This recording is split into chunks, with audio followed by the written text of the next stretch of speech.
Hello, everybody. Hello, the Good Girls Club. Today is episode 3 of the Good Girls Club. We are going to be reading chapters 7, 8, and 9 of Manacled. The Manacled is a fan fiction. This is a bound version. It was originally open. It's copyright free. Originally, it was open access. It's been pulled from the internet. But we are going to be saving it forever. So we are going to be reading these 3 chapters. Now, Manacled is a fan fiction based off of the Harry Potter universe. That is a Draco and Hermione, otherwise a Dramini, dark romance.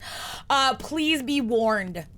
There are substantial trigger warnings in Manacled. It is hardcore sometimes. They are trigger warnings: rape, mutilation, forced marriage, degradation, forced breeding, death, war, and suicide. Viewer discretion is advised. It is a beautiful story. I can assure you it's just gonna hurt for a while until it gets better. And I'm gonna go over sort of where we are at in Manacled and before we begin. So really in the first 3 chapters, we discover that Hermione, this world, the universe we're in right now, is post-war. The war was lost by the Order of Phoenix.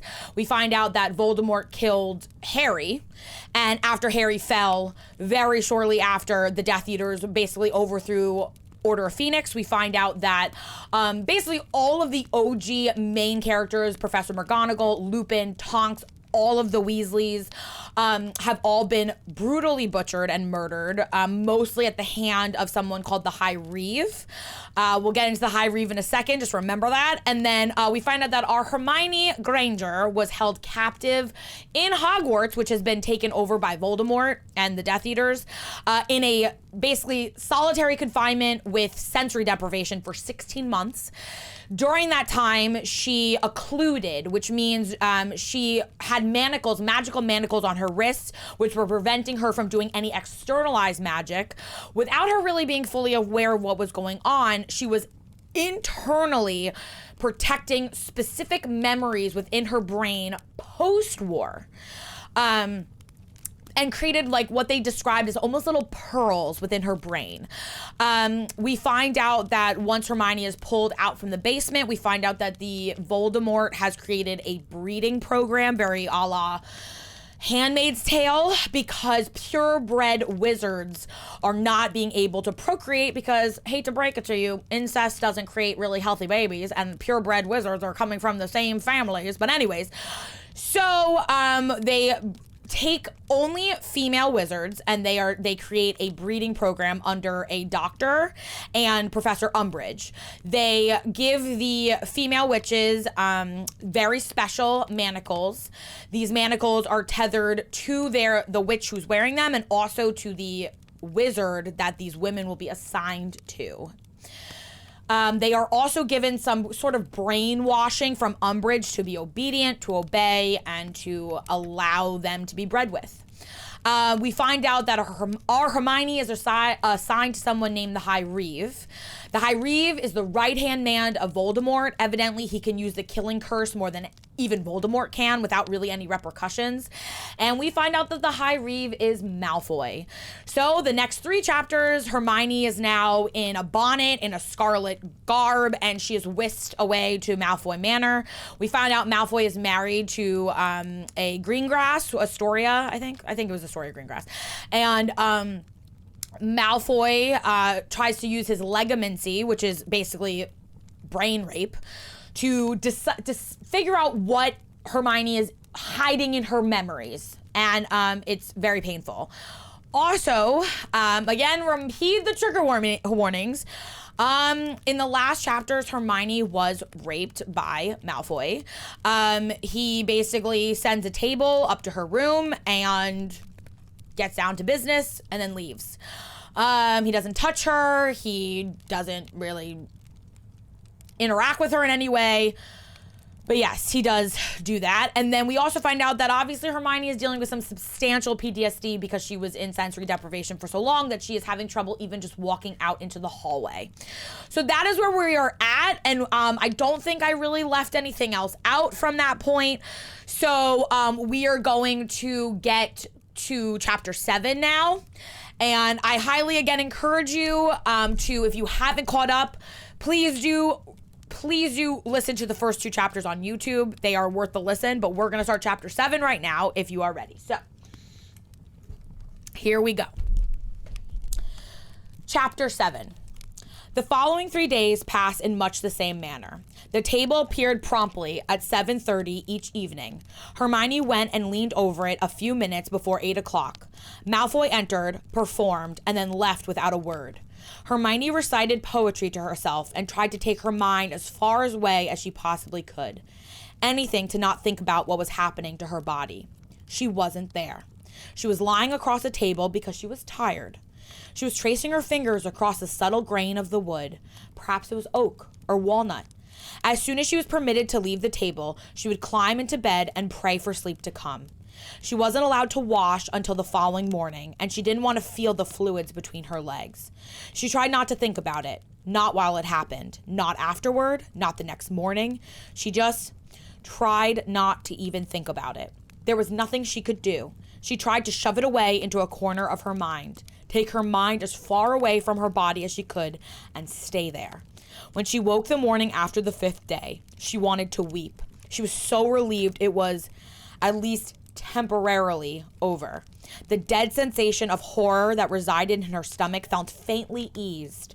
She got up and bathed, scrubbing every inch of herself ritualistically. Then she stood with resolution before the bedroom door. She was going to go out. She was going to get out of her room and explore at least four of the other rooms along this hall. She was determined. She was going to examine every inch and see if she could find any potential weapon by which to kill Malfoy. She had envisioned his death in a multitude of creative ways during the last several days, carried herself through the fervent desire to watch the light fade from his eyes. She would give anything to drive a blade into his cold heart. She was willing to settle for strangling or poisoning him. Aside from Voldemort or Anton Dolova, there was no one else's death which Hermione now wished for so fervently. Dolova, had been the lead developer in the Voldemort's Curse Division. The most horrific curses that had emerged over the course of the war were attributable to him. Hermione wondered if he were alive, still inventing new methods with which to kill people with agonizing slowness. Now, Dolova and Malfoy were nearly tied. Hermione wasn't sure which one of them she wanted dead more. Probably still Dolova, she supposed. Even if the body count were equal, at least Malfoy wasn't such a sadist. She pulled the door open and stepped out. She didn't pause to close it behind her. She didn't give herself time to freeze. She rushed down the hall into the nearest room.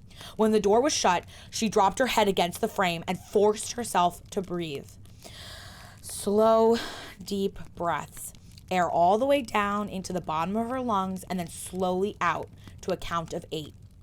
Her shoulders were shaking and her fingers were twitching. She turned resolutely to examine the room. It was almost identical to hers, but with 2 chairs and a chaise. She turned around, taking in all the general details. As she did, she nearly cursed when she caught sight of a painting on the wall. It was a Dutch still life, a table of flowers and fruit. Beside the table was standing the witch from the portrait in Hermione's room. She was watching Hermione with a faintly challenging expression. Hermione wanted to throw something at the painting, but she curled her fingers into fists and forced herself not to react. She walked slowly around the room, peeking into the wardrobe, under the bed, into the bathroom. She slipped behind the heavy winter drapes and looked out over another section of the hedge maze. She checked every floorboard, but none of them so much as squeaked. Of course it wouldn't be easy. She took a deep breath and forced herself to walk slowly into the next room. It was almost exactly the same. The portrait followed and kept watch by sitting down to an impressionist-style picnic laid out beside a river, daintily nibbling cheese while she studied Hermione. The third room was the most heartening. Not that it actually contained anything even remotely useful, but the bathroom contained a shower. Hermione's heart leapt silently. She was dying to shower. Washing her hair in a tub was just one of the innumerable things she hated about her life. When she'd woken in the Hogwarts infirmary after passing out, her hair and body had been scourgified to remove the months of grime. She couldn't remember when she'd last washed her hair properly. She went out to the next room. She kept going. Her panic attack seemed slightly under control when she focused on moving from room to room, making herself count slowly to 4 with each inhaled and exhaled breath. It was primarily the hallway that bothered her, the vast, open, unknown. Individual rooms were contained, manageable. She made her way through all the unlocked rooms in the hallway. The closest thing to useful that she found in any of them was a fireplace poker, which she couldn't touch. She made her way back to her room and curled up in the chair by the window. She felt at a loss. What was she supposed to do? She closed her eyes. Her insides shriveled slightly. She needed to get close to Malfoy. He was the closest thing to a key that she had. As long as he remained a mystery, she would have no way of predicting which ways he was and was not careful. He appeared meticulous. Everything was unbreakable. A portrait in every room and bathroom. But no one was perfect. Everyone has some weakness. And she would find Malfoy's and use it to end him. It would, of course, be a game of cat and mouse. Any weaknesses she discovered, he would find quickly in her mind. If she didn't know anything about him and just tried to be unpredictable, he would still find it in her mind. The trick would be getting to know him well enough that she could move faster than he could stop her. That the thought of being anywhere near him was just terrifying. She hissed faintly through her teeth and curled into a tighter ball. Just the thought of being in sight of Malfoy made a needle-like sensation of terror slide down her spine and coil in her lower back. She buried her face in the chair. She would do it. She would. Just not yet. She needed a few more days to get her bearings, to separate from the last 5 days she's just endured. Maybe the day after tomorrow. Malfoy did not give her time to separate or find her bearings. He walked into her room when she was finishing lunch the very next day, and she was so horrified she nearly screamed. He just stood, staring at her for several seconds while she clutched the back of her chair and tried to keep from cowering. Why was he there? What did he want? Was he going to rape her again? Her fingers twitched and spasmed as she tried to steady herself. His cold, pale eyes slid over her as though he were taking note of every detail about her. Something flickered in them when he noticed her hand spasming. It vanished quickly into unwavering, attentive coldness, like a viper, the instant before it struck. "You haven't been following instructions," he said after studying her for a minute. Hermione stared at him, at a loss. Was she not supposed to go into other rooms? No one had told her she couldn't. He said she was allowed to go out of her room. She realized as her stomach knotted itself, it had probably been a trick to give him an opportunity to punish her. She felt as though there was something lodged in her throat as she tried to swallow her terror and guess what he'd do. "You're supposed to go outside for an hour every day," he said in a clarification, his lips twisted faintly. "Seeing as you've barely leave your room, that set of instructions has apparently been ignored by you. I will not have your mental instability interfere with my ability to obey my master." He gestured sharply toward the door and then paused and looked at her over again. "Do you have your cloak?" Hermione shook her head faintly. He grimaced and rolled his eyes. "I imagine letting you develop frostbite would qualify as neglect and torture," he said with a sigh. He withdrew his wand and with a flick conjured a heavy, deep red cloak, which he flung at her. "Come!" He stalked from her room and down the hallway. She followed him automatically as he led her down the main stairs of the wing and onto the large marble veranda. Hermione gasped as she stepped outside and felt the icy breeze on her face. She bit her lip and tried to steady herself as she stood in the doorway. He turned sharply. "What?" he asked, his steely eyes narrowed. I haven't been outside since the day Harry died," she said in a voice that cracked faintly. "I forgot what wind feels like." He stared at her for several seconds before he snorted and turned away. 1 hour. Go, he said, conjuring a chair and pulling a newspaper out of thin air. Hermione's eyes immediately locked on the headline she could make out. She was so starved for information, it drew her attention more sharply than the abrupt sensation of being outdoors. "Repopulation effects underway," screamed the words at the top. She felt something twist inside her, and she pressed her lips together and looked away. Malfoy noticed her glance. "Care to see?" He asked in a slow drawl that made her skin prickle. She heard the snap of the paper unfolding and glanced over to find a picture of herself, unconscious in a hospital bed, on the cover of the Daily Prophet. She stared in horror. Potter's mudblood. Potter's mudblood is among the first surrogates chosen by the Dark Lord to increase the magical population, was the summary included below the headlines. Malfoy glanced at it with a smirk. "Looks like I'm included too." His mouth twisted into a thin, malicious smile, and his eyes glittered as he pointed to a picture of himself further down in the column. "In case anyone in the world wants to know exactly who is fucking you and where you are." Hermione felt like she might vomit into the potted blue spruce by the door. "I thought it was a rather obvious trap," Malfoy added with a sigh, looking away from her and leaning back into his chair. He pulled the paper open with a bored expression. "Then again, your resistance was never known for its intelligence. Something more subtle would have probably eluded them. The Dark Lord is quite hopeful that if there's anyone still left, they'll feel morally obligated to come herring in and save you the way Potters always like to." Oh God. The whole world knew that Voldemort had turned her into Malfoy's sex slave for the repopulation program. She was being used as bait. Hermione staggered back, feeling faint. She needed to get away from Malfoy and his cruelty before her mind snapped. She clapped her hand over her mouth as she stumbled down the gravel path. "If you get lost in the hedge maze, I will send my hounds to drag you out." Malfoy's hard voice seemed to follow her. She ran. She hadn't run in ages, but she had stayed quite fit inside her cell. All the jumping and push-ups, everything that she had done to turn her mind off. She needed her mind off. She couldn't think. She needed to move until she couldn't anymore. She bolted down the path until it opened into a lane. She sped down it. The towering hedges around her felt suffocating. Everything was suffocating her. Her hands darted up, and she unclasped the cloak Malfoy had given her. She felt the wind wrench it away. She'd rather freeze. She ran and ran until the hedges ended and the lane carried on through large fields, and she just kept going. Because if she stopped, if she'd think, if she thought, she'd cry. And she couldn't cry. I'm gonna cry. Not until she figured out a way to get away and keep any surviving members of the resistance from trying to save her. Oh God, oh God. Finally, she stopped. Her lungs felt as though they were on fire. The stabbing, burning need for oxygen was sharp as her chest heaved. Her whole body was slick with sweat that rapidly became bitingly cold on her skin. There was a stabbing pain in her side. Her shoes were almost in pieces. Her skirts caked in mud. She stood, panting, and turned to survey where she was. The Malfoy estate seemed endless. Gray hills of dead winter grass and dark clusters of leafless trees in the distance, all set against a gray sky.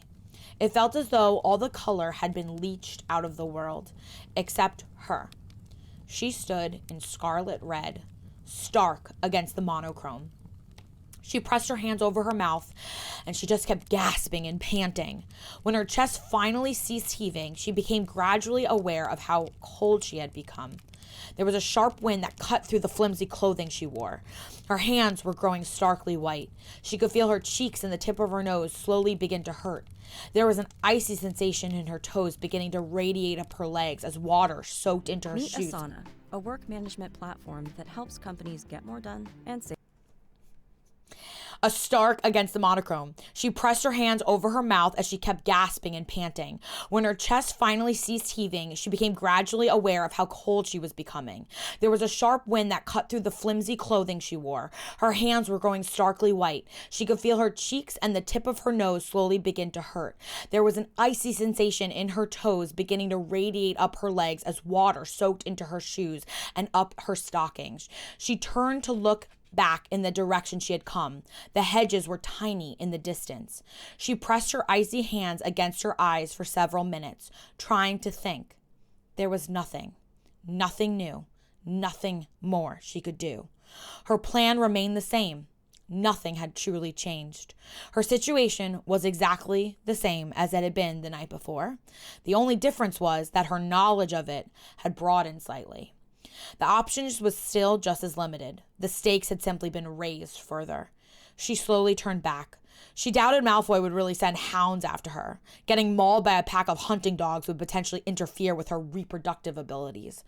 She wondered idly if the Manacles would permit her to fight back against an attacking animal. If she were truly desperate to die, perhaps she could fling herself into the path of a deadly creature. Someone as vile as Malfoy might have something like a Manticore stashed away on his estate. Or perhaps, if there were traps for would-be rescuers, she could fling herself into one of them.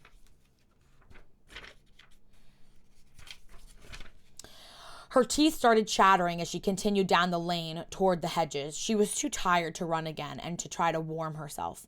She hugged herself and continued on. It hadn't occurred to her that Voldemort would publicize the repopulation efforts. In retrospect, it was obvious. It wasn't a secret that could be easily kept when surrogates were being distributed to 72 of the most prominent wizarding families in all of Britain. Better to put it out entirely in the open. She wondered idly how Malfoy felt about being publicly associated with her. The mudblood he had hated so much back in school, now intended to be the mother of his children. All the world would know. He was so slavishly obedient to whatever his master wanted, he probably rationalized it somehow. She sneered to herself in derision. The number of ways in which Hermione would hate him were almost mind-boggling. Every time she saw him, it was as though she found a whole new aspect of him that only added to a number of reasons why he deserved a slow, cruel death. The sharp rocks on the gravel lane eventually cut entirely through her shoes. Her feet started to bleed as she was reaching the hedges. She pulled the useless shoes off and flung them up into the yew where they were caught. The muddy red stood out starkly. She continued on, shivering. When she finally made it back to the manor and walked around the corner, she found Malfoy was still there, reading a book, his newspaper tossed aside. She stopped, hesitating. She didn't want to interact with him, but she was agonizingly cold. She didn't know how else to get inside. Her movement or color caught Malfoy's attention. He glanced up sharply and stared, looking faintly aghast as he took in her bedraggled appearance. Then he quirked an eyebrow and smirked. Taking your status seriously, I see. Blood red and mud. He chuckled faintly for a moment before his expression grew hard. You shouldn't have lost your cloak. You've still got, he glanced at his watch, 10 minutes before you're allowed inside. Hermione shrank back in misery and went back around the side of the manor. She found a spot that was somewhat out of the wind and curled up against the building in a tight ball, trying to conserve her body heat. She was so cold. Her shivering had stopped and she was growing just terribly sleepy, which she vaguely realized indicated hypothermia. Hermione had never treated real hypothermia during the war, only the variety brought on by the Dementors. Hypothermia was not something wizarding folk tended to suffer from. Warming charms were so easy, most first years could perform them. Wizarding outerwear usually had charms woven into them. She should go tell Malfoy that her body temperature was becoming dangerously low, but if she just waited, maybe she'd die from it. That would solve all of her problems. She scrunched up more closely to the side of the manor and closed her eyes, breathing shallowly. Things slowly becoming comfortably vague. Creative. Malfoy's harsh voice invaded the fog in her mind. Something uncomfortably hot struck her entire body. Startled, Hermione yelped. She realized after a moment he'd cast a warming charm on her. The dramatic contrast in temperature had been physically painful when the magic of the charm collided with her skin. Malfoy was already stalking away when she looked up. Horrid bastard. He'd warmed her just enough to counteract the hypothermia, but not enough to relieve how bitterly cold she actually felt. She huddled against the manor and tried to guess when 10 minutes had passed. Her feet and hands were aching into the bones from the chill. She was feeling very regretful about wherever her cloak had ended up.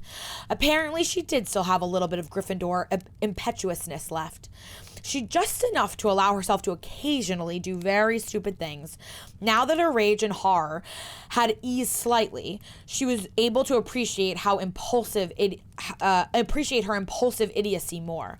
Trying to stick it to Malfoy by refusing to care he was mandated to provide was not hurting anyone but herself. It was like refusing to eat. Weakening herself to show him she could still be obstinate was the exact opposite of what she should be doing. Malfoy wasn't going to become careless if he thought she still had fight in her. She was cutting off her nose to spite her face. She groaned and smacked her head against the wall of the manor. A minute later, the sound of crunching gravel caught her attention. She looked up to find Malfoy approaching once more. His expression was cold as the wind. He reached out, dropped her cloak at her feet. "You found it," she said, looking down. "Magic. The Accio spell is quite useful for those of us who can still use it," he said with a cruel smirk. "Are you going to get up, or shall I drag you? I do have more to life than merely monitoring you.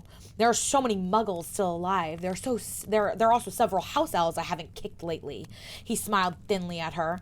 Hermione bit her tongue. Picking up the cloak, she stood and wrapped it around herself. He turned sharply on his heel and strode back to the veranda. He stopped by the door and waited for her to catch up. When she reached him, she realized he had paled slightly and was staring at the ground behind her. She turned and saw that she had left bloody footprints across the white marble. He grew faintly contemplative as he studied them. "Surprised to realize our blood looks the same?" she asked in a mild voice. He sneered. "All blood looks the same. My hounds bleed the same color. So does my house elves. The question of superiority is answered by power. Given that I am the master of the hounds and the elves, and you, I do believe the answer to that question is sufficiently clear. Yet, I'm the one intended to give you heirs," Hermione said, meeting his eye with her own cold expression. "That is due to Astoria's failing, not mine," he said, his lip curling faintly. He drew his wand and banished the blood from the marble. Then he sighed and rolled his eyes. "I suppose I can't have you ruining the rugs, regardless of how amusing it would be to leave you bleeding." He flicked his wand at her feet and scourgified them before casting a series of careless healing charms. Then he banished the mud caking the hem on her robes. "I trust your brain is still functioning enough to find your way back to your room. If not, you could sleep on the floor somewhere." He vanished with a crack. Hermione stood alone before the door for several seconds. She was freezing, but there's a picture if you want to look.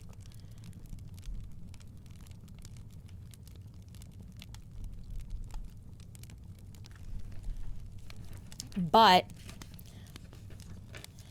she darted over and snatched up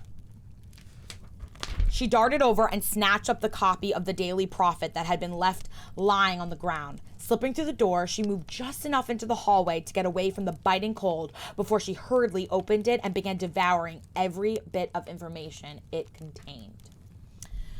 Okay, so that was chapter 7. There are pictures, yes, and they are in color. I'll show you the picture one more time. So you can see those are the bloody footprints. There's Hermione and very tall Malfoy at the opening of the doorway into Malfoy Manor. So now we're going to go on to chapter 8. We are about to start chapter 8.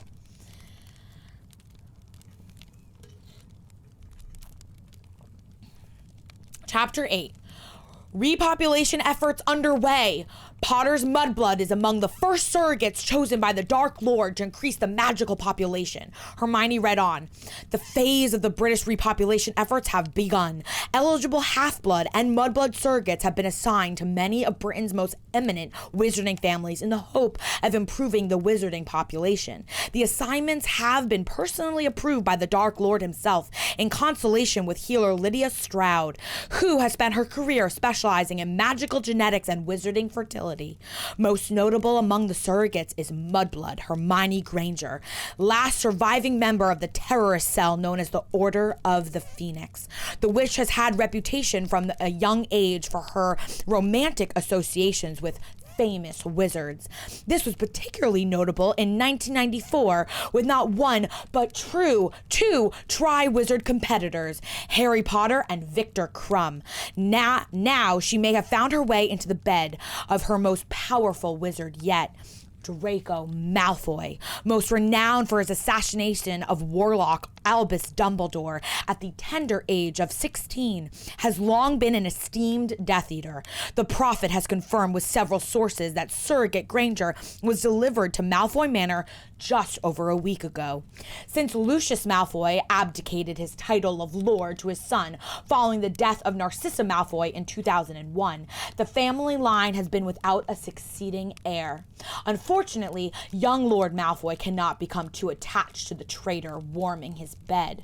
When she has produced 3 Malfoy heirs, Healer Stroud confirms that Surrogate Granger will be transferred on to another pureblood wizarding family in order to further aid in diversifying Britain's magical blood.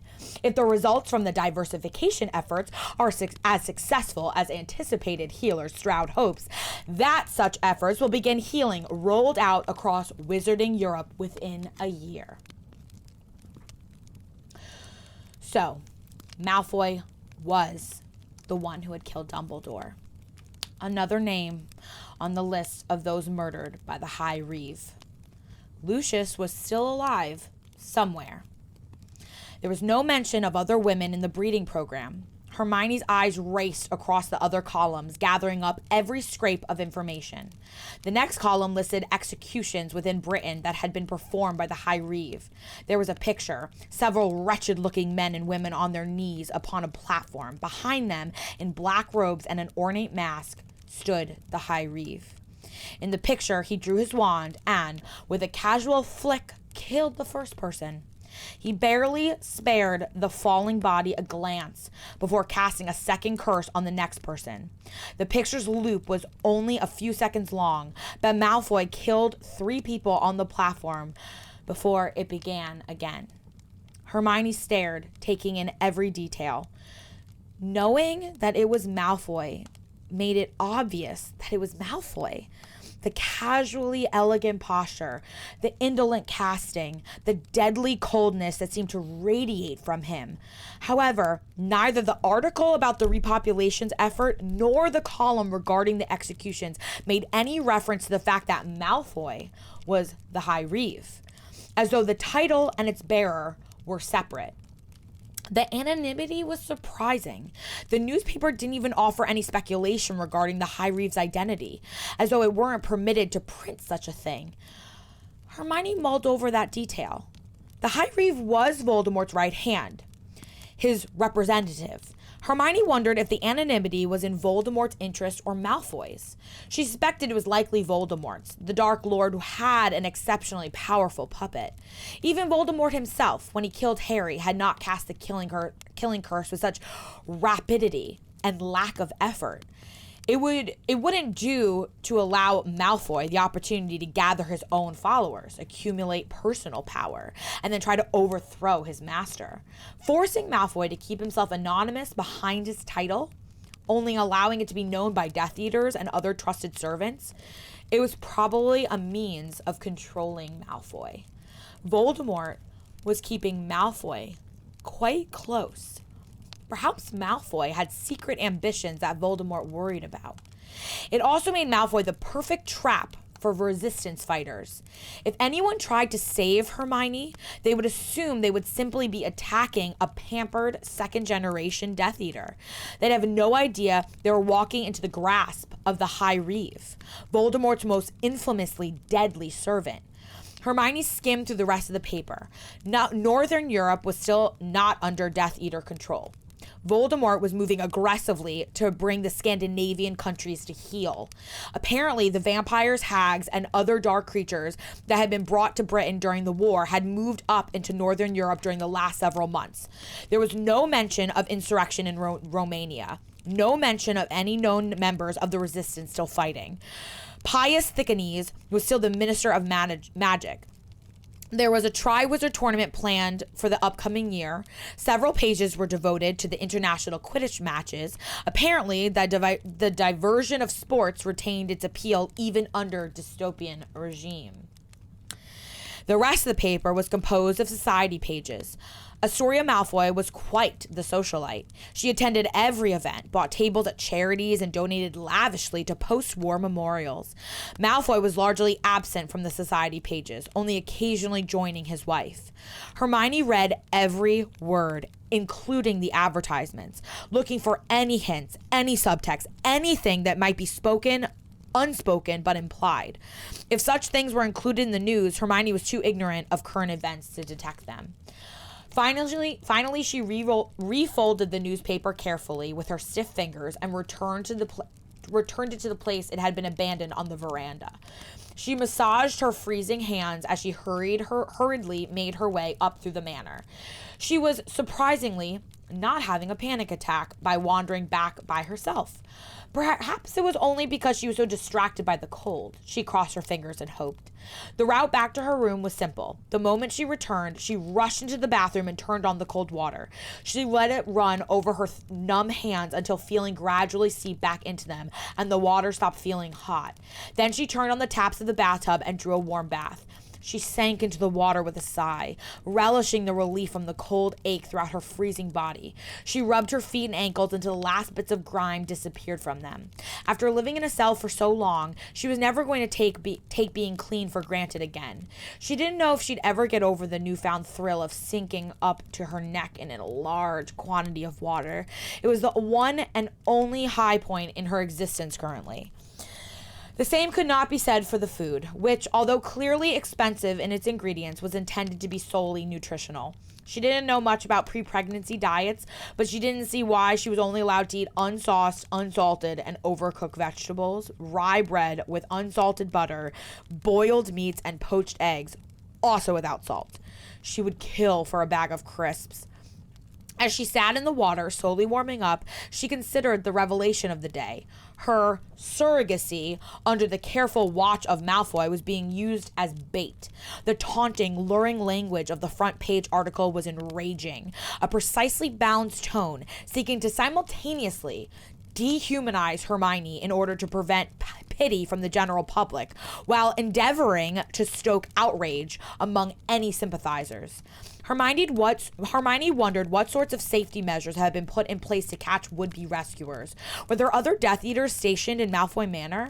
Or was the High Reeve presumed to be capable enough to personally handle all comers?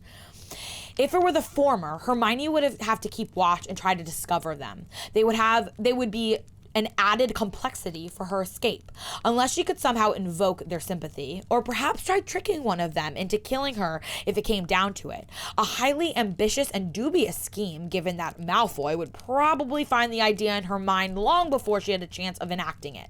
If it were just Malfoy, well, that would be a worrying indication of Voldemort's confidence in Malfoy's abilities. Just how dangerous was Malfoy? Hermione rested her head on her knees and tried to remember more clearly the circumstances of Dumbledore's death over 8 years before. The details felt foggy. She scrunched her eyes shut and struggled to recall it. It had happened less than a month into 6th year. The wards had gone off in the halls when a killing curse was used. The castle had been filled with Peruvian instant darkness powder and screaming, stampeding students. When the darkness finally faded, there were dozens of injured, panicked students and Dumbledore's dead body. It had been trampled in the chaos. First-year Hufflepuff and Slytherin students had just re-entered the castle from herbology class. They were the only ones who had seen anything. The statements were contradictory. Dumbledore had passed by. There was an older student in the hallway, maybe 2, male, a Ravenclaw, a Slytherin, a Gryffindor, a Hufflepuff, Cormac McLaggen, Adrian Pusey, Colin Creevey, Ernie McMallan, Draco Malfoy, Zacharias Smith, Anthony Goldstein. The first years didn't recognize many upperclassmen after only 3 Turn the place you live into the home you love with Bob's Discount. The first years didn't recognize many upperclassmen after only 3 weeks into the term. The general consensus was that it had been someone blonde. They had heard a curse, then darkness. A few said it happened in reverse, the darkness, then the curse. Everyone was screaming and running. No one could see anything. All the wards had been shrieking. When the darkness faded, the professors assembled everyone in the Great Hall. The Department of Magical Law Enforcement arrived to interview the students and examine the body. The autopsy concluded the cause of death was a killing curse to the back. No other recent magic was detected. There had been something else. Something about Dumbledore's hand.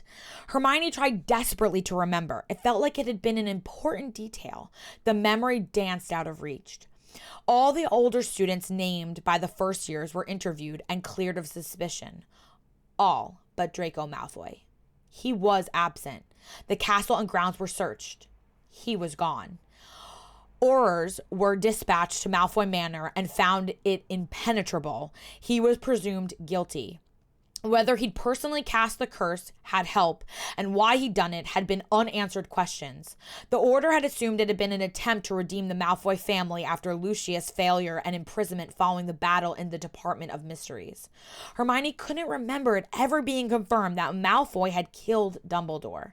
After Death Eaters seized control of the Ministry of Magic 6 months later, it had been difficult to get good information. The Daily Prophet immediately became a full-fledged propaganda machine. Had it been confirmed? She didn't remember. Hermione's inability to recall it was meaningless. She couldn't even tell where the gaps in her memory were until a question was put to her. She didn't even realize what was missing.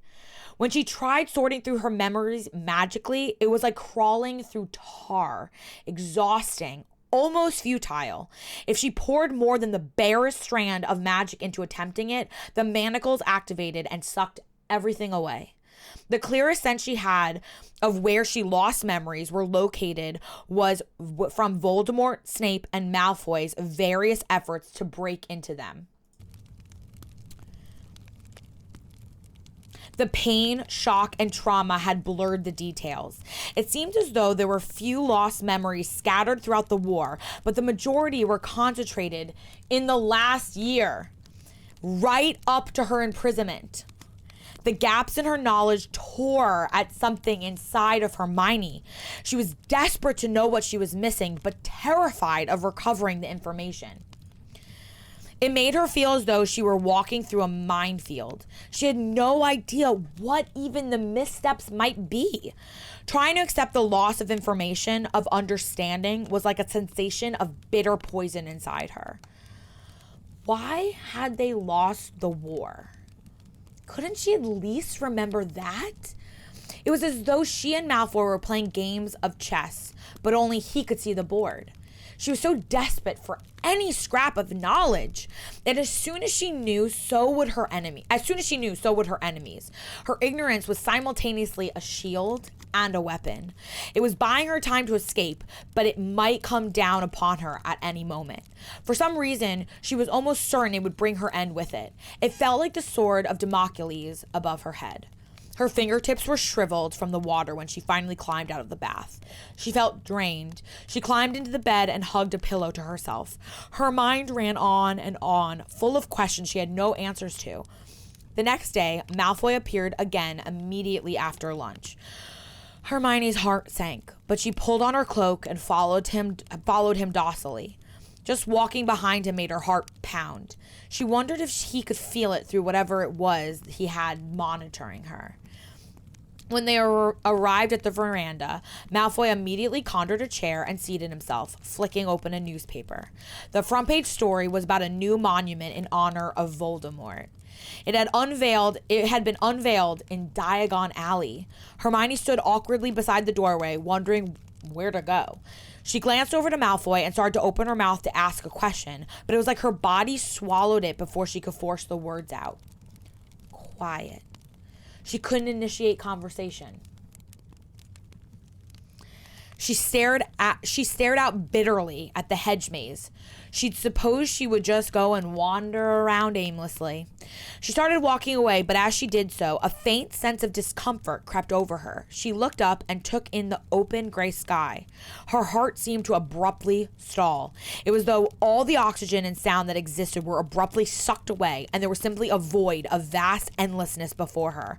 There was no air. She felt like she was suffocating. Her heart started pounding, beating faster and faster. She could hear it. She could see the steps, the gravel, the hedges. It felt like nothing, as though the universe ended at her toes. If she stepped forward another inch, she'd fall into it. She froze. She tried to move, but she just trembled and couldn't. She bit her lip, trying to breathe, trying to force herself to walk forward. It was so open. She shut her eyes. It was just in her head. It was just in her head. She fought to breathe, dragging in a series of sharp, gasping breaths as she struggled to think. She'd been all right yesterday. She'd been so horrified and angry. She'd run several miles, but now she couldn't. It was all so much. She didn't remember the world feeling so wide before. The sky was so high. The paths just went on and on. She didn't know where they ended. Her hands started shaking and twitching as she thought about it. She was going to be sick. She wanted to go back to her room. She wanted to press herself into a corner and feel walls against her. She stared down at her feet and felt tears prickling the corners of her eyes. Panic was rising up through her like a tide. Her heart kept going faster and faster. It felt like a fluttering bird caged inside her chest, beating itself to death as it tried to escape.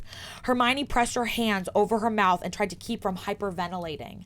A sharp sound abruptly caught her attention, and she looked over to find Malfoy was gripping his newspaper so tightly his knuckles were white. His hands were shaking faintly. She gasped and stumbled away. Sorry, she stammered in terror. I'm going. She only made it a few feet before her legs refused to carry her feet further. She was afraid of being near Malfoy, but even he didn't supersede the terror that swallowed her as she tried to walk forward. Her lungs felt like all the air had been pressed out of them. She opened her mouth and tried to gasp her breath, but it wouldn't go in. The terror was sinking into her as though a creature had slid his claws into her back, dragging her down by her spine, tearing her open, exposing all the muscles and nerves and bones to the cold winter air. And she was dying. She couldn't breathe. The world felt like it was tilting sideways. There was needles sinking into her hands and arms. All she could see was the open. She couldn't stop shaking, couldn't stop panicking. She couldn't go. It was so open, a void, nothing, forever. She was all alone. Not even walls, nothing. She could scream forever and no sound. No one would come. There was darkness eating up the sky. Then there'd be nothing. No one would come. She couldn't. Stop was suddenly growled from behind her. Reality came crashing down on her like a flood. She started and looked back. Malfoy was pale-faced. His eyes were flashing as he stared at her. You're required to be outside. You are not required to go traipsing off. Do not give yourself a mental breakdown that compromises my access to your memories. His face twisted slightly as he kept looking at her. Drawing his wand, he conjured another chair. Sit and calm down, he commanded in an icy tone.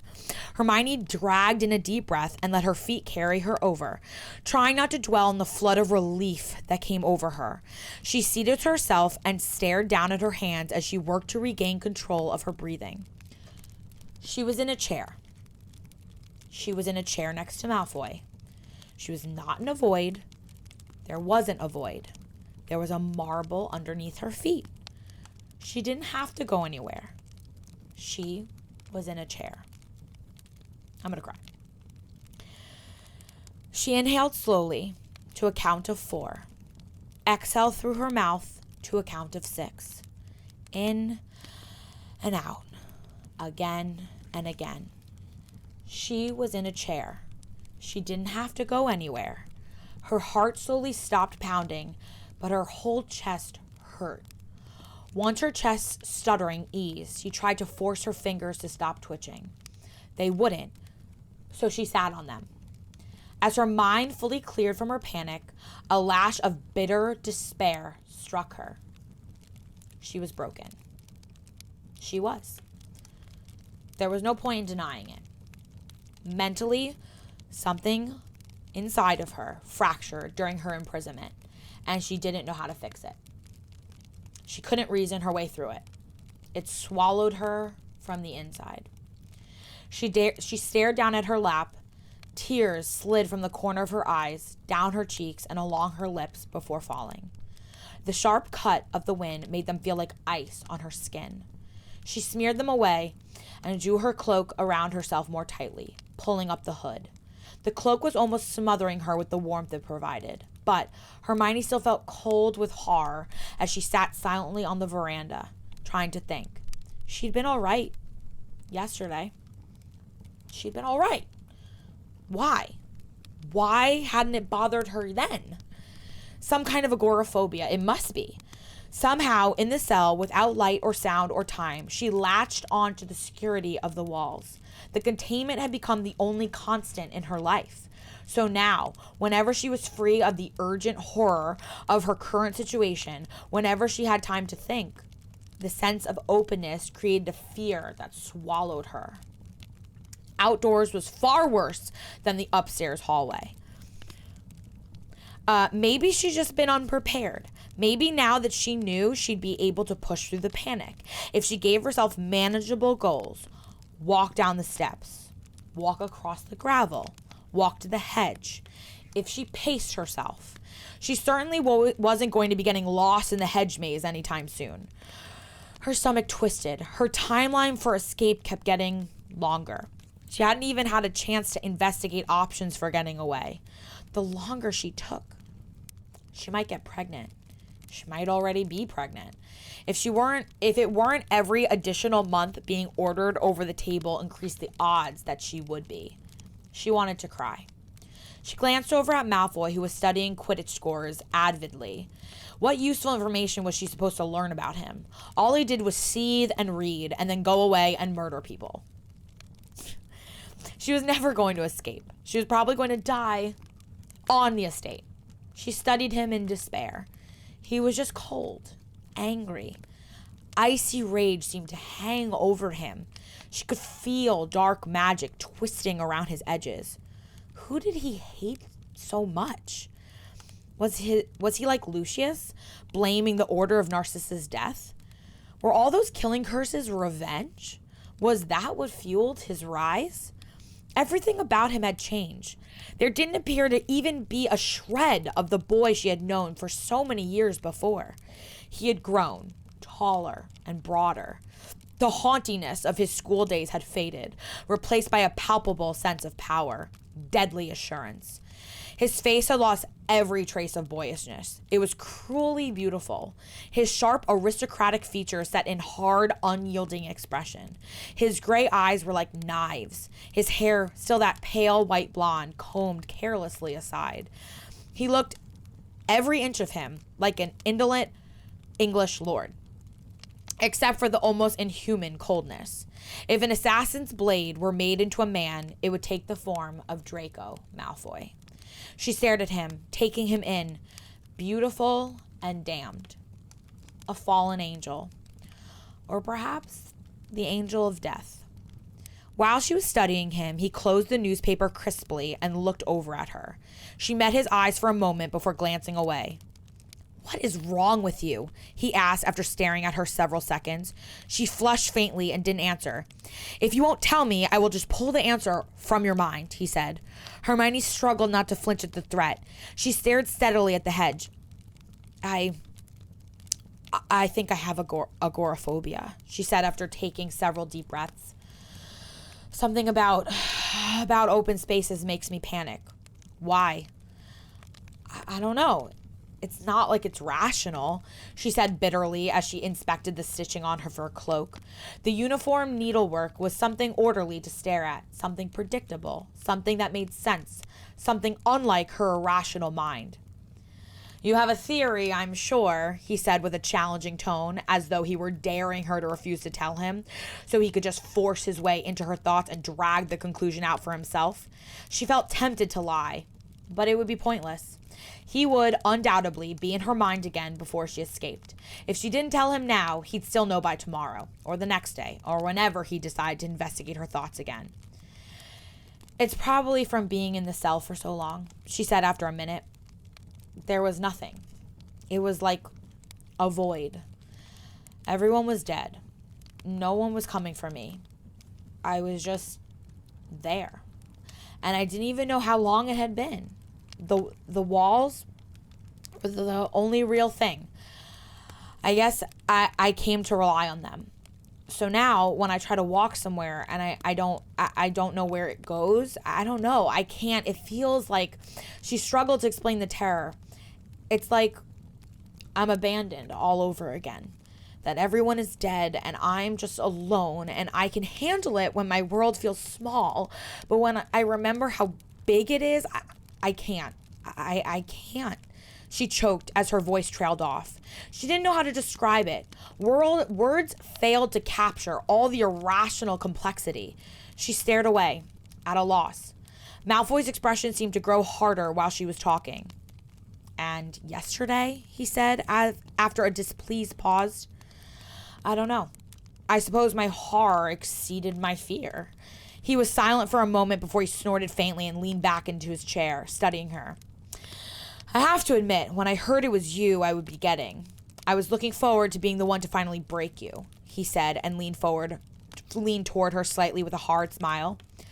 But I doubt that it's even possible to exceed what you've done to yourself.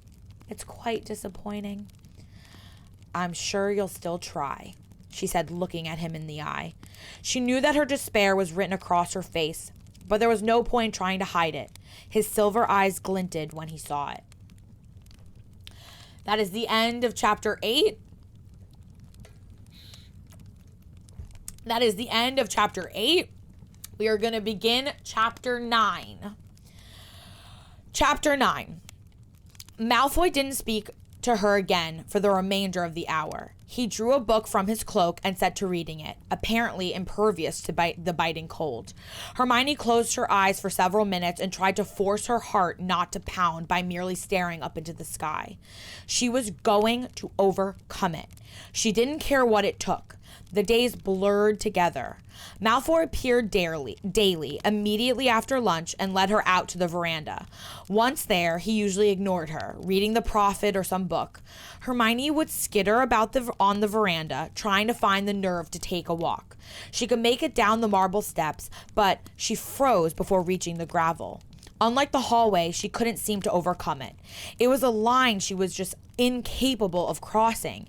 The rational parts of her brain just stuttered to a halt. So she sat on the steps, gathered gravel in her hands, and tossed the rocks one at a time as far as she could, or arranged them into pictures or runes. There was nothing else to do. Malfoy never spoke to her, and because of that, she couldn't speak to him.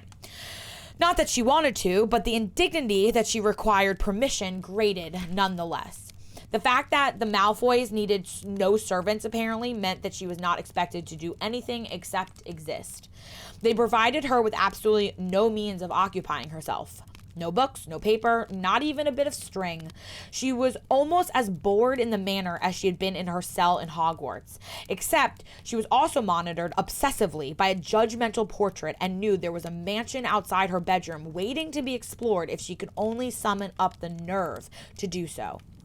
Hermione had explored all the bedrooms along her hall repeatedly.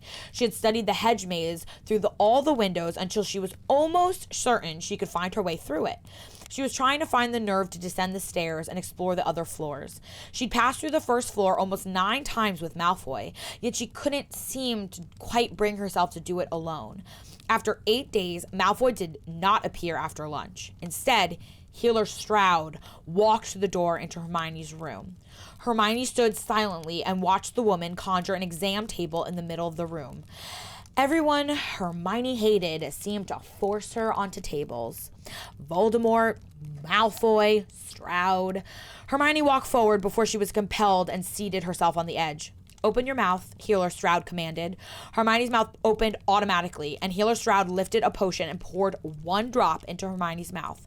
As the vial was restoppered, Hermione caught a glance of the contents and stiffened. Veritaserum. She supposed it was one way to make medical appointments efficient. Prevent subjects from lying. Hermione couldn't understand the point. The manacles already made her obedient. Healer Stroud could just command her to tell the truth. Healer Stroud seemed to notice the expression on Hermione's face. It simplifies things, Stroud said, waving her hand. If the High Reeve has ordered you to lie about something, you would be conflicted. This way, your honesty isn't your fault. Hermione nodded. She supposed that made sense. Not pregnant yet. I suppose it was rather too much to hope for so soon. Hermione nearly collapsed with relief. Then she recalled that it meant Malfoy would come take her over the table for another 5 days, and her relief faded sharply. Look at me, Miss Granger, Healer Stroud commanded. Has anyone hurt you since you've been here? Hermione stared at the woman steadily while her mouth answered of its own volition. I have been physically raped 5 times and mentally raped twice. Healer Stroud looked unfazed, but somewhat thoughtful. The legamency was painful? Yes. I'll make a note of that. No other harm to you? No. Very good. That is a relief. There have been problems with some of the others. Hermione felt horror creep over her like a caress of a ghost. Are they all right? She croaked. Oh, yes. We've got everything taken care of. Some men simply need to be reminded that the Dark Lord's gift can be taken back if not cared for properly, Healer Stroud said. There was no trace of sympathy or guilt in her expression as she continued waving her wand over Hermione. Hermione wanted to reach over and snap the woman's neck. Her hand shook as she struggled to contain it. Healer Stroud was indifferent to Hermione's poorly concealed rage. She cast a diagnostic charm targeted at Hermione's lower abdomen. No tearing, that's a relief. It would have been problematic. I should have come sooner to check, but I was quite busy. Overseeing all the placements was more tedious than I imagined. Healer Stroud appeared to expect Hermione to be sympathetic. Hermione stared pointedly at the clock and didn't answer. Your physical condition has declined somewhat.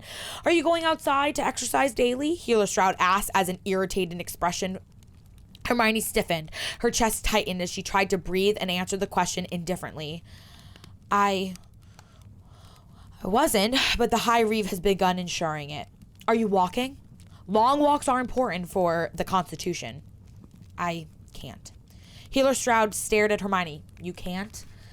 Hermione bit her lip and hesitated. I have panic attacks. Just leaving this room is hard. The High Reeve takes me to the veranda for an hour, but I don't. It's so. Hermione started gasping as she tried to describe it. Even with the aid of the Veritaserum, she struggled to put her fears into words. She struggled to handle the wave of anger and despair she felt for having such an irrational obstacle that she couldn't overcome on her own. She pressed her lips together, but they twisted sharply. She could feel the pressure in her cheeks and eyes as she struggled not to cry over it. Interesting, Healer Stroud said, scribbling several notes. Presumably due to your imprisonment, it hadn't occurred to me that you'd be going outside would be an issue.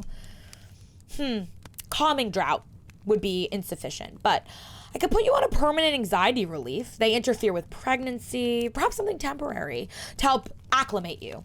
I'll have to research it. Hermione said nothing. Materials will be provided daily for your cycle, Stroud added as she continued writing notes. A thought seemed to occur to her, and she looked up quizzically at Hermione. What?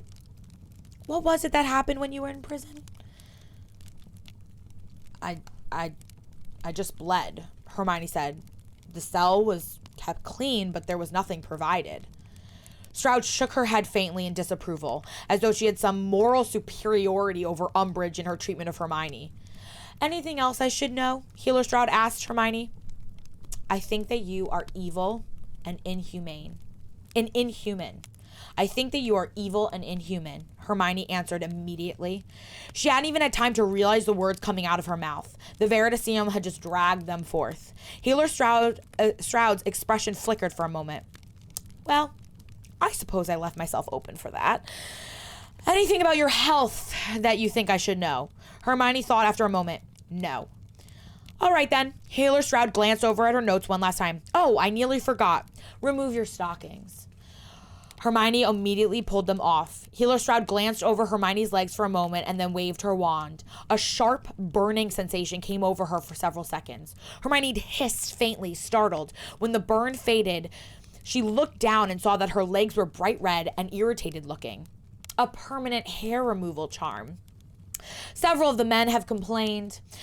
One of them tried to provide a bath potion, but the spiteful little witch dunked her head under and emerged entirely bald.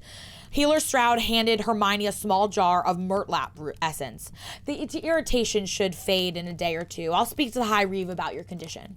Healer Stroud put Hermione's file back into a briefcase, and Hermione slipped off the table and stood awkwardly, holding her stockings in one hand and the jar of murtlap essence in the other. With a flick of her wand, Healer Stroud vanished the table and left the room without another word. Malfoy arrived a half hour later, looking more angry than usual. Hermione pulled on her cloak and followed him. When they reached the veranda, he glanced over at her with a grimace. You are required to walk at least half a mile. Hermione blinked up at him. I would send you with a house elf, but Stroud is concerned that your self-inflicted brain injury might cause you to have a seizure if you become overwrought. He looked enraged enough to break something. I am now required to walk you. He stared across the estate for a moment before adding, You're worse than a dog. He stormed down the steps and then turned, standing on the gravel path. Come, he said in a cold voice. His eyes were flashing, but his lips were pressed into a hard line as he looked at her. Hermione stared at him, incredulous. Hell would freeze over long before Draco Malfoy's presence kept her from having a panic attack. The compulsion dragged her forward. Hermione took a deep breath as she stepped gingerly down the steps, and then, after a moment's hesitation, onto the gravel. She took 4 steps across it towards him and wanted to cry with rage when she didn't freeze along the way. Apparently, it was a cold day in hell. Malfoy turned on his heel and walked down the path while she followed. It was probably because of the manacles, she realized along the way. He had ordered her to come, and so she came. The manacles forced her to be compliant while being raped. However, the compulsions worked. They were apparently capable of suppressing her panic attacks in the same way they were capable of suppressing her desire to fight off Malfoy and then murder him in a painful and prolonged manner. He strolled along the outside of the hedge maze until they passed it entirely and led her through the paths along the wintering rose beds. Hermione wondered if there was anything about the Malfoy estate that didn't feel cold and dead and sterile. The gravel paths had not so much as stone out of place. The rose bushes had been clipped meticulously for winter, the hedges cut into the sky in precise straight walls. Hermione had never particularly cared for formal English gardens, but Malfoy Manors might be the most horrid she'd ever seen. Hedges and white gravel and leafless trees and shrubs pruned within an inch of their lives. She imagined it was less awful looking in the spring and summer, but in its current form she had seen car parks with greater aesthetic appeal. Malfoy did not seem inclined to appreciate the scenery either. After storming along the paths for an hour, Malfoy led the way back to the manor. As they drew close, Hermione thought she saw an upstairs curtain twitch. Malfoy walked to Hermione's room, but rather than leave once she was there, he stayed, staring at her. Hermione shrank away and fidgeted with the clasp of her cloak. Perhaps if she ignored him, he'd go away. Bed, he commanded after a moment. She looked up at him, startled, and he smirked maliciously as he stepped toward her. Unless you'd rather do it on the floor, he said. Hermione didn't move. She just stared at him, feeling stupefied within horror. He drew his wand, and after a sharp, nonverbal flick, Hermione felt his magic seize hold of her and drag her backward until she collided with her bed and toppled backwards onto it. Malfoy sauntered over, looking bored. There was a faint glint in his eyes. Here's another picture of them walking. So, that's another picture of them walking.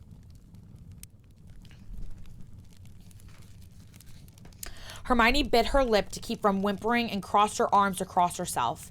He stared down at her and then, pressing his legs between hers, leaned over her. Hermione wished she could sink into the bed and suffocate there. Wish she could scream. Wish she could have a shred of her magic to fight him off with. obedient, quiet, not to resist. She tucked her chin against her shoulder and tried to cringe away from him as much as she could. His right hand pressed into the mattress by her head, and then she felt the tip of his wand under her chin. "Look at me, mudblood," he commanded. Her chin untucked itself as she turned to look up into his eyes. They were only inches away from hers. His pupils were contracted, and the gray of his irises looked like a storm. He drove into her mind. She gasped with shock. Even his legamency was cold, like being plunged into a freezing lake. It hurt with a sharp, clear pain. Unlike previous occasions, her mind was unclouded with trauma or shock. The experience was far more vivid because of it. He shot through her memories, attending to all the clusters of locked ones. He tried breaking his way into one until a wall wrenched itself from her, until a wail wrenched itself from her lips. He moved quickly, as though he were simply verifying that none of them were accessible yet. After checking through them, he moved into the present. He seemed amused by her growing hatred, by how desperately she wanted to kill him. He watched her explore the other rooms and run across the estate and sit bored on the steps of the veranda. How she read the Daily Prophet, her panic attack. He examined her repeated efforts to remember the details of Dumbledore's death and how she could remember something about the warlock's arm. That detail sparked his interest. He tried to find the information, but whatever Hermione had concealed the details in her mind, he couldn't tell. She could feel his irritation as he finally moved on to her appointment with Stroud and their walk across the estate, and how deeply she disliked the gardens. When he reached her horror, after he ordered her onto the bed, he finally withdrew from her mind. He sneered down at her. "Rest assured, mudblood, I have no particular desire to touch you. I find your mere existence within the manor offensive." "That feeling is decidedly mutual," Hermione said in a dry voice. It wasn't a particularly good retort, but her head was throbbing. It felt as though Malfoy had inserted his entire mind into hers, and it had bruised her internally. Malfoy straightened and looked down at her as though he expected her to say something else. She stared up at him.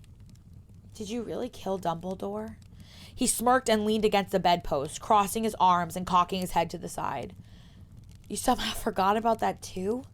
Is there anything useful you remember? Or do you just habitually forget everything that you have gotten from a textbook?" He glanced down at his nails for a moment and then huffed them against his robes in a bored manner. "I suppose that was all you were ever good for. You didn't even fight during the war, did you? I certainly never saw you. You weren't ever out there with Potter and Weasley. You just hid, spending all your time in hospital wards, waving your wand about futilely, saving people who ended up being better off dead." At his words, Hermione felt the blood drain from her head so abruptly that the room swam before her eyes. She gasped as though she'd been struck by a bludger. All the time she'd healed Ron, Bill, Charlie, George, and Fred, Tonks, Remus, Ginny, Hannah, Angelina, Katie. She'd saved them from the end of the war, saved them to be tortured to death, saved them to be enslaved and raped. She clasped her hand over her mouth and pressed her fingers tight against her lips until she felt the outline of her teeth. Her whole body shook on the bed, and she tried not to sob. A muffled whisper tore itself through her fingers. There was a pricking sensation in her eyes the moment before Malfoy's face blurred from the tears. She rolled to her side and curled into a ball. "Since you're so curious to know, the Dark Lord personally requested that I kill Albus Dumbledore at some point during 6th year. So, one Friday morning, when the bumbling idiot walked past me in the halls, I cursed him squarely in the back with a killing curse. He stopped to chat with a few first years about sherbet lemons or some other equally asinine subject. Quite careless to leave himself open like that, but that's Gryffindors for you. They never expect that someone might choose to simply assassinate them in broad daylight. I am fairly certain he even knew I was going to try to kill him, but he still put his back to me. Perhaps he presumed I lacked the nerve," he snorted faintly in disdain before sighing. That is one drawback of using the killing curse on someone's back. They miss out on that split second of realization before they die." Hermione bit her lip as she listened to Malfoy drawling recitation. She had expected, if she ever asked the question, that he would be horrible and conceited about it. Somehow, it still shocked her to hear it. I suppose your master is quite pleased with you, she said without looking at him. He was, especially after I presented him with the old fool's wand. He had dinner with me and my mother that very night, here, in this very manner. I was declared a prodigy. His tone seemed vaguely hollow. Hermione glanced over her shoulder at him. He wasn't even looking at her. His eyes were locked on the window, and he almost looked wistful and pensive, as though his mind had gone somewhere else. He abruptly roused himself and smiled thinly down at her. Any further details you need me to provide? He arched an eyebrow as he asked the question, his expression mechanical.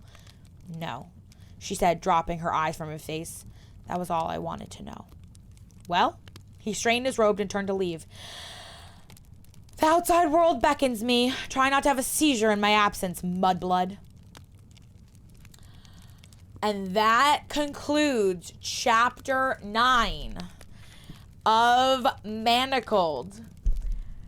That concludes chapter 9 of Manacled. We will pick back up on episode 4 of the Good Girls Club. Next Saturday, we will be doing chapters 10, 11, and 12.